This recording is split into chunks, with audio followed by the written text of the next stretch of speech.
All right, so for trapezoidal approximation, sometimes it's useful to have a graph. It's totally not required for a graph, but I know that a lot of students tend to like visually seeing the curve while they're working through the problem.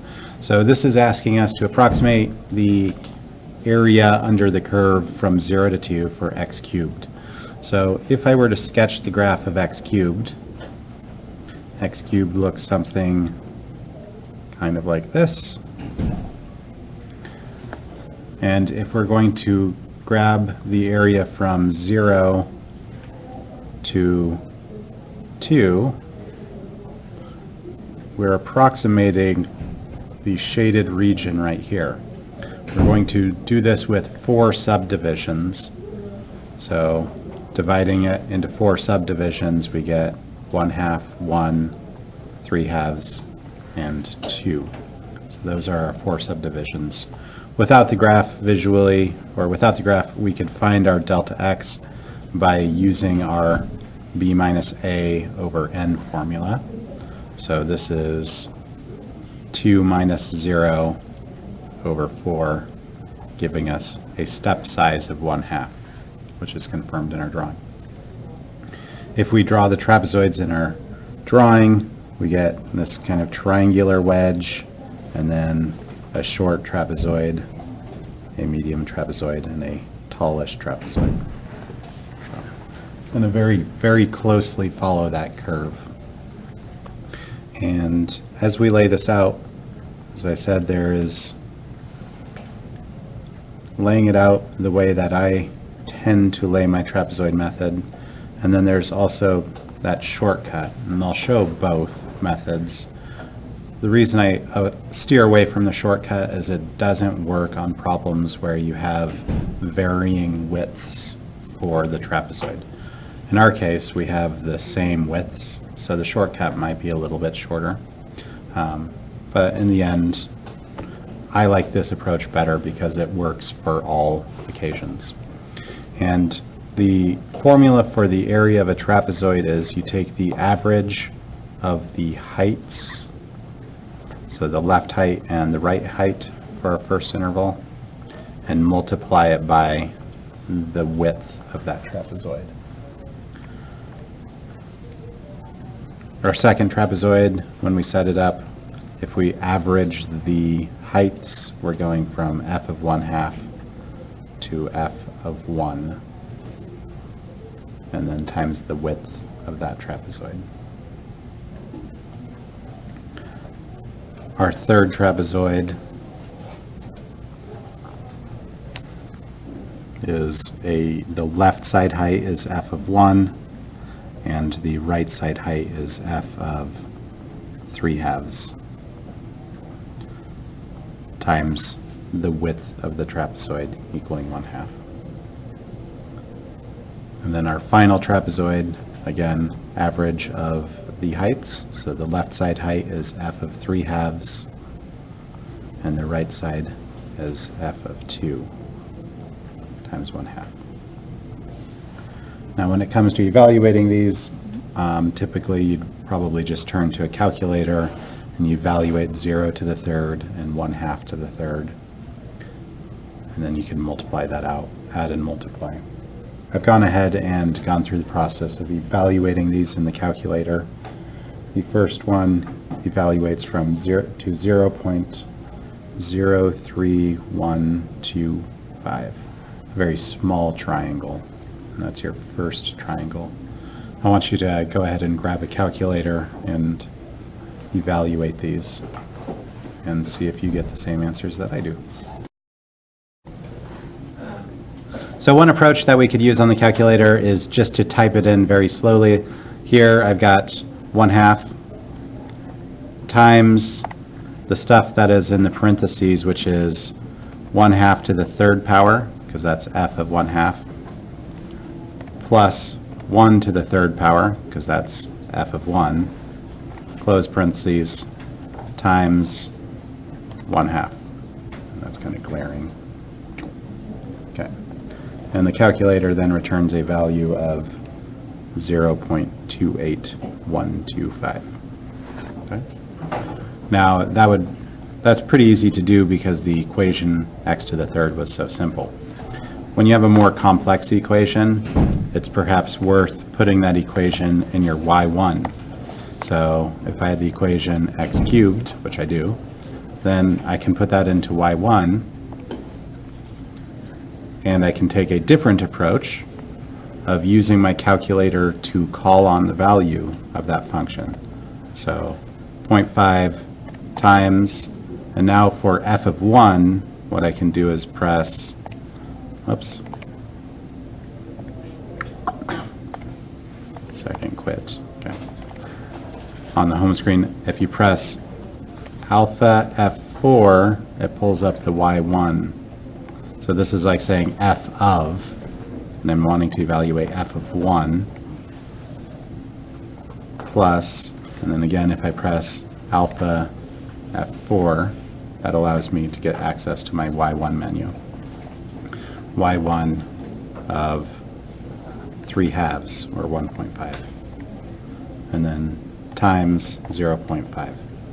That's a second way to do it, and that approach is generally going to be more favorable if your equation is complex, a little more than just x cubed. Okay. I got something different. Wait, can I see it?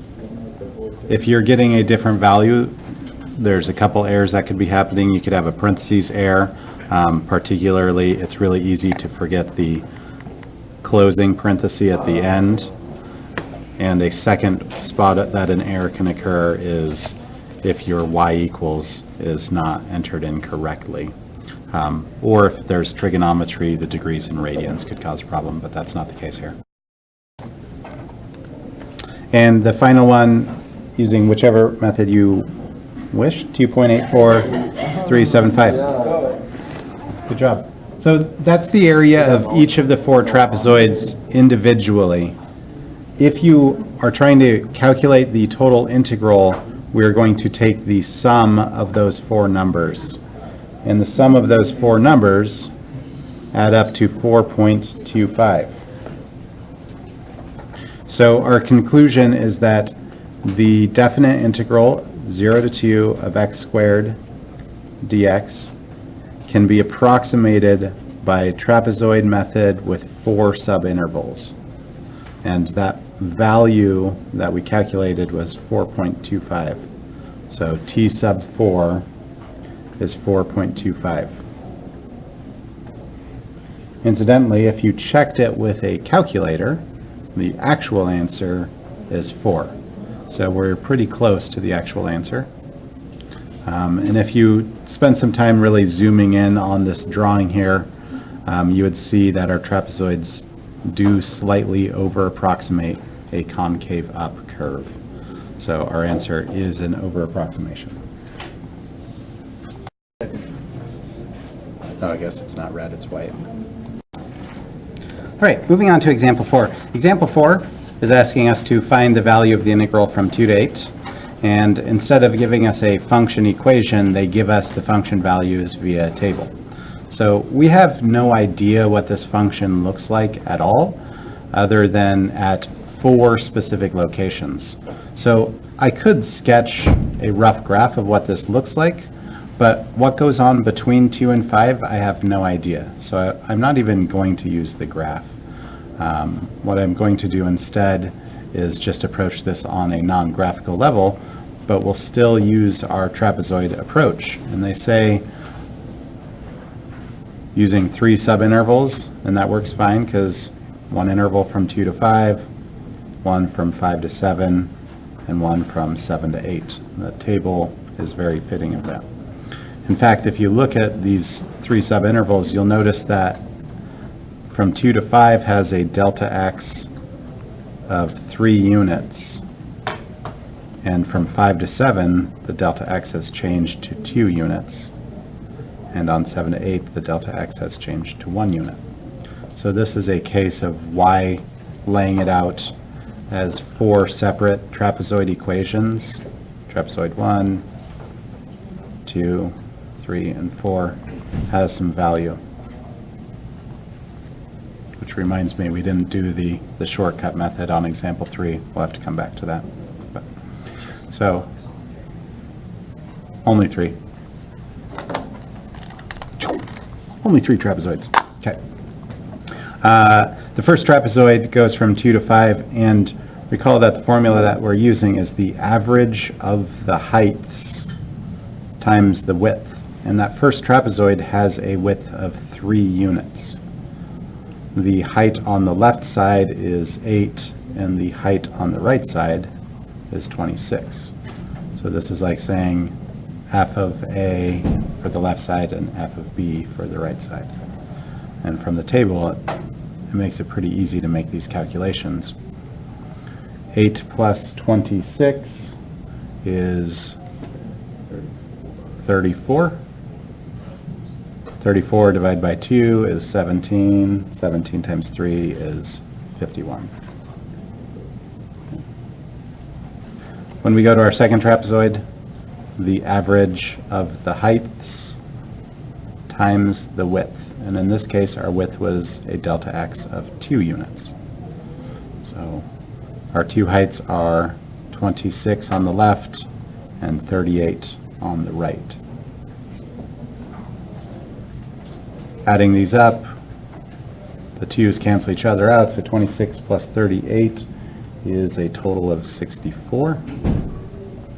And then we go to our last trapezoid, average of the heights times the width, and our 2 heights are 38 and 20. So 38 plus 20 is 58, and then we cut 58 in half, and we get a value of 29. So those 3 trapezoids give us an approximation. If we sum up the 3 trapezoids, we get a value of 144. So writing in our consistent method, 2 to 8 of f of x with respect to x can be approximated by trapezoid with 3 subintervals, which we found to be 144 square units. With a context in the problem, we could start to contextualize the meaning of this, but without any context, we'll just call this 144. Okay. Now, there is actually no way to make any statement about how accurate this answer is, because we have no concept at all of what's going on between 2 and 5. Like, this function may climb all the way up to like 6,000 and then back down, and our approximation would be a way underestimate. Or maybe it drops down into the world of negative values, in which case we might be an overestimate. So, but given the data, this is the best that we can do. Trapezoid approximation or using left or right Riemann sums.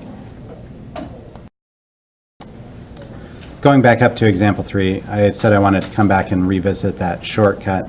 Again, this shortcut really only works if the delta x is the same. If the delta x varies like it did in the table, then we can't use the shortcut. The shortcut is for trapezoids, and it basically lays out everything horizontally. The trapezoids will be 1/2 times the delta x, the first y coordinate, plus twice the next y coordinate, plus twice the third y coordinate, and finishing off as a single version of the fourth, in this case, twice the third one, and then once the fourth one, for the end. So I started at sub-0, so it matched our notes. So for us, we'll have 1/2. Our delta x in this case is 1/2. Our first y coordinate is 0 cubed. Our second y coordinate, graphically, is going to be 1/2 cubed. Our third y coordinate is 1 cubed. Our fourth y coordinate is 3/2 cubed. And then our last y coordinate is just 2 cubed. Okay. I guess if we want to use consistent parentheses, this should be 3/2 cubed. So that lays it out horizontally. I'm not a big fan of this approach because it really only applies when your delta x is the same. On the AP calculus test, they tend towards assessing trapezoid method off of tables where our delta x varies. So that's why I don't emphasize this method. And again, if you wanted to see where that came from on the previous page in our notes, trapezoid rule at a glimpse. I have seen this get used. One time I saw a multiple choice question where they expressed the answer this way, and so you're trying to draw the parallels, but it's a pretty slim chance.